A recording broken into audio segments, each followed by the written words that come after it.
10 choses dangereuses qui étaient normales dans le passé. Si tu penses que les gens font des choses bizarres de nos jours, tu devrais regarder ce que l'on faisait avant. Tu verras que nos ancêtres faisaient des choses encore plus étranges. Des caches pour bébés, jouets radioactifs, de la cocaïne pour soigner un rhume. C'est difficile pour nous de croire tout ce que l'on faisait il y a un siècle.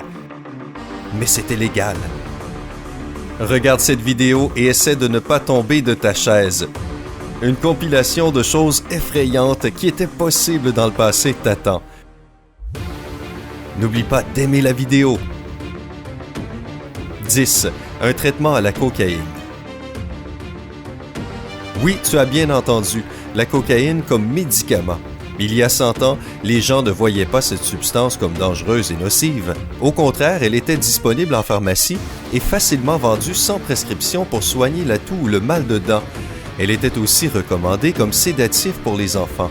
Et comme tout autre médicament pharmaceutique, la cocaïne était largement diffusée par la publicité. D'ailleurs, à l'origine, le Coca-Cola contenait 9 mg de cocaïne dans une bouteille. Combiné avec de la caféine, cela avait un effet très stimulant sur tous les systèmes nerveux de ceux qui le buvaient. Mais en 1903, la cocaïne a officiellement été retirée de la liste des ingrédients de cette boisson mondialement connue. Le plus grand et le premier addict à la cocaïne jamais enregistré était en fait un physicien, William Halsted, qui utilisait cette drogue comme anesthésiant durant les chirurgies, a commencé à en prendre occasionnellement, puis est devenu le premier addict praticien. 9. Envoyer ses enfants par courrier. On dirait une blague, mais au début du 20e siècle, les Américains avaient l'opportunité d'envoyer leurs enfants par courrier en toute légalité. Cela ne leur coûtait pas plus de 15 centimes si leur enfant ne dépassait pas un certain poids. Les parents qui faisaient cela voulaient certainement économiser de l'argent en envoyant leurs enfants dans leur famille. Mais quelle était la procédure? Les enfants avaient des timbres spéciaux attachés à leurs vêtements. Les facteurs les accompagnaient dans les trains jusqu'à leur destination. Il est écrit dans un document officiel que les parents devaient dépenser en moyenne 53 centimes pour envoyer leur fille chez ses grands-parents. 8. Des cages extérieures pour bébés. Dans les années 1930, ce genre de cage était une chose très commune dans les familles britanniques. Grâce à ces constructions plutôt dangereuses, les enfants pouvaient profiter de l'air frais tandis que leur mère était occupée aux tâches ménagères. C'est incroyable, mais ces cages étaient considérées comme sûres. L'idée est d'abord apparue dans le livre du docteur Luther Emmett Holt, The Care and Feeding of Children. Il a introduit l'idée d'aérer les enfants pour purifier leur sang, le renouveler et améliorer leur santé générale. Bien sûr, le docteur n'avait pas spécifié l'utilisation de ce genre de cage, mais les parents qui n'avaient pas de jardin ont dû improviser. À quoi ont-ils pensé? 7. Une ermite de jardin. Parfois, les personnes fortunées ont de drôles de caprices. Dans le passé, leurs obsessions faisaient souffrir d'autres personnes. Au 18e siècle, il était populaire d'avoir un ermite personnel qui vivait dans le jardin. Il n'était pas autorisé à se laver, ni à se couper les ongles, ni les cheveux. Très souvent, les propriétaires le faisaient s'habiller en druide. Ils vivaient dans des grottes artificielles. Ils ne pouvaient pas bouger de leur demeure où ils étaient nourris. Les propriétaires se vantaient devant les visiteurs et étaient fiers de leur décoration vivante. Les invités posaient souvent des questions aux ermites de manière à avoir des conseils. Cependant, ils restaient souvent silencieux et ils étaient perçus comme une sorte de peinture vivante. 6. Des méthodes de soins douteuses. Il n'y a pas si longtemps, les docteurs ne connaissaient pas le désinfectant et utilisaient des méthodes pour le moins étranges. Une saignée pour se remettre de n'importe quelle maladie, couper la langue contre le bégaiement ou encore lobotomie et décharge électrique. Même les docteurs les plus reconnus de leur temps, comme le chirurgien orthopédiste Louis Cyr, ont fait beaucoup d'opérations aux conséquences fatales. Une autre méthode de soins qui a gagné en popularité au 19e siècle était le traitement de sangsues. On savait que des barils de ces créatures étaient exportés dans le monde entier, ce qui a mené à la quasi-extinction des espèces. L'élevage de sangsues est donc par la suite devenu prestigieux et très rentable. Elles étaient utilisées pour faire des saignées à l'aide d'une lancette. La seule différence est que la perte de sang se faisait plus graduellement.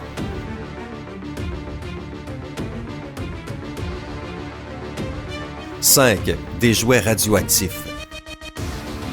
Dans les années 50, la radiation était plutôt vue comme quelque chose d'inoffensif.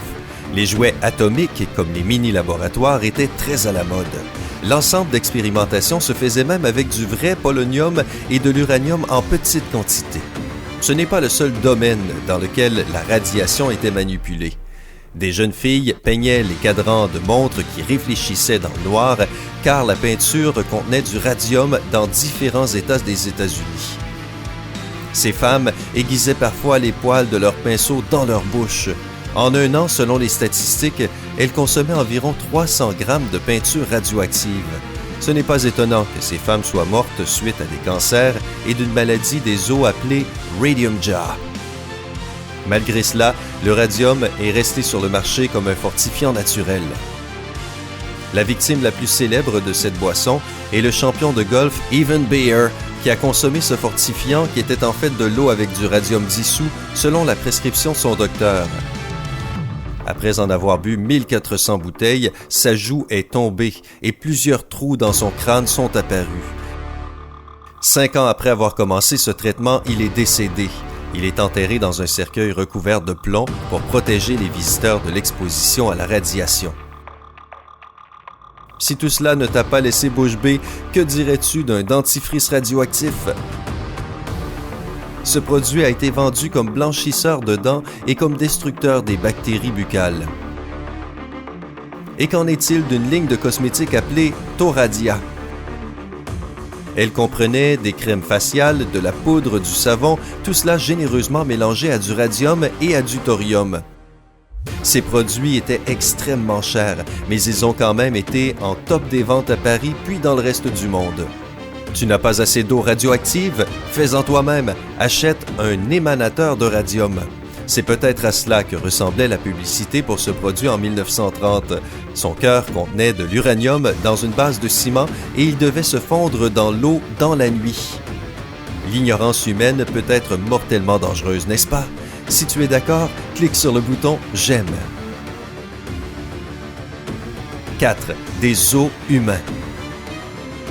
Les os humains étaient censés exposer des peuples asiatiques et africains pour prouver la théorie de Darwin qui vantait la supériorité de la race blanche. On trouvait ce genre de zoos dans Paris, Londres et Berlin. Les expéditions qui devenaient de plus en plus communes suscitaient la curiosité des gens. Des centaines et des milliers de personnes ont visité les zoos humains où des villages entiers et des tribus avec de vrais habitants devaient faire des rituels et des danses guerrières. Ce genre de divertissement honteux a existé durant de nombreuses années. 3. Des excursions amusantes dans les hôpitaux psychiatriques. Autrefois, les patients des hôpitaux psychiatriques étaient très maltraités. Ils étaient rarement nourris, alors que leurs proches payaient pour leur séjour. Mais les propriétaires des asiles en voulaient plus. Ils ont donc créé une petite affaire qui a rapporté beaucoup d'argent. Des visiteurs pouvaient venir contre un ticket d'entrée pour voir à quoi ressemblaient les patients et pouvaient même leur donner des coups avec un bâton. Cependant, ce n'était pas un divertissement très sécurisé.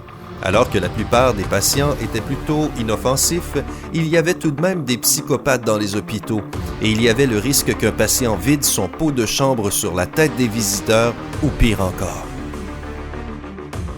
2. Des collections de parties du corps humain. Seules les personnes dérangées font la collection de parties de corps humain, comme de trophées aujourd'hui. Mais autrefois, c'était un hobby comme un autre. Les gentlemen avaient une pièce de la maison dédiée à leur collection. Même les soldats ramenaient le crâne de leurs ennemis. Par exemple, les marins américains avaient l'habitude de ramener le crâne des soldats japonais lors de la Seconde Guerre mondiale. 1. Fumer durant la grossesse sur prescription de son docteur. Les fumeurs ont beaucoup d'interdictions qui s'imposent à eux. Mais il y a 70 ans, les docteurs américains recommandaient à leurs patients de fumer pour ne plus être constipés. Une femme qui venait de donner naissance à son bébé pouvait fumer à l'hôpital. Mais il y a pire, Même les femmes enceintes pouvaient fumer. Non, pas juste pouvaient, c'était conseillé par le docteur. On croyait que fumer soulageait les mamans en devenir des troubles nerveux. Les docteurs les persuadaient qu'un certain type de cigarette, les Philip Morris, n'était pas nocif pour leur santé. Cela ne devait pas seulement les relaxer, mais aussi les débarrasser de la toux et leur éclaircir la gorge. Ces allégations étaient même soutenues par un grand nombre de publicités où figuraient des célébrités. Il est effrayant d'imaginer notre vie aujourd'hui si la médecine avait suivi ses convictions. Laquelle de ces pratiques dangereuses t'a le plus choqué?